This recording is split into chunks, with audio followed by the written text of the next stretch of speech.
কোরআনটা মুজিজা হলো কিভাবে?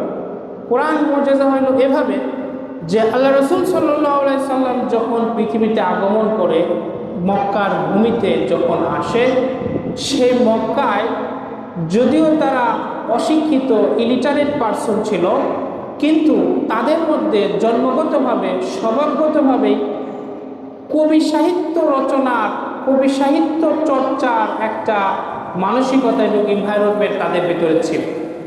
আমি যেহেতু আরবি ভাষা সাহিত্যের ছাত্র, এজন্য আমি আমাদের বিভিন্ন কোর্সে এগুলো পড়েছি এবং দেখেছি যে তারা সে সময়ে তারা কোনো স্কুল বিশ্ববিদ্যালয় ব্যক্তি কোথাও এভাবে কোনো আনুষ্ঠানিক পড়াশোনা করে নাই, তারপরও তাদের মুখে বলা যে কবিতা, মুখে বলা যে বক্তব্য এবং যে লেখাগুলো পাওয়া যায়, সেগুলো পড়তে আমাদের দাঁত ভেঙে যায়।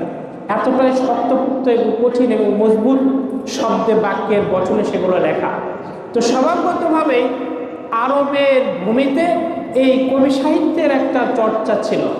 যেহেতু নবীজিকে আরবের ভূমিতে আল্লাহ প্রেরণ করবেন, একটা পৃথিবীর মধ্যস্থল, যেখানে আপনি মানচিত্রে একটা, আমাদের এখন যে মানচিত্রটা পাওয়া যায় বিভিন্ন দেয়ালে টাঙানো থাকে, আপনি দেখবেন যে মক্কা মুকাররমা যেখানে অবস্থিত, আপনি সেখানে একটা আঙ্গুল দিলে দেখবেন যে পৃথিবীর ঠিক একবারে মাঝ বরাবর পড়ে গেছে।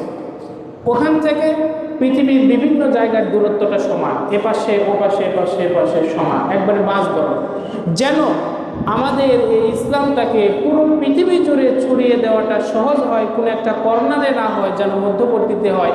এজন্য আল্লাহর হাবিবকে যখন মক্কার ভূমিতে প্রেরণ করার চিন্তা করলেন শেষ নবীকে, তখন আল্লাহর তাবারাক ওয়া তাআলা সিদ্ধান্ত নিলেন যে ওই জায়গায় যে বিষয়টির চর্চা হয় সেটির মধ্যে শ্রেষ্ঠত্ব দিয়ে তিনি তার নবীকে প্রেরণ করবেন। তো যেহেতু সেখানে কবি সাহিত্যের চর্চা হইতো, সাহিত্য রচনা, স্বভাব কবি সেখানে তৈরি হইতো, এজন্য আল্লাহর হাবিব সাল্লাল্লাহু আলাইহি সাল্লামকে এমন একটা কিতাব এবং জীবন বিধান দিলেন, এটা এমনভাবে, এমন শব্দে, বাক্যে, রচনায়, গ্রন্থনায় এমনভাবে দিলেন যে সে সময় আরবের অধিবাসী যারা ছিল তারা কোরআন যখনই শুনত তখনই তারা অবাক হয়ে যেত, বিস্মিত হয়ে যেত।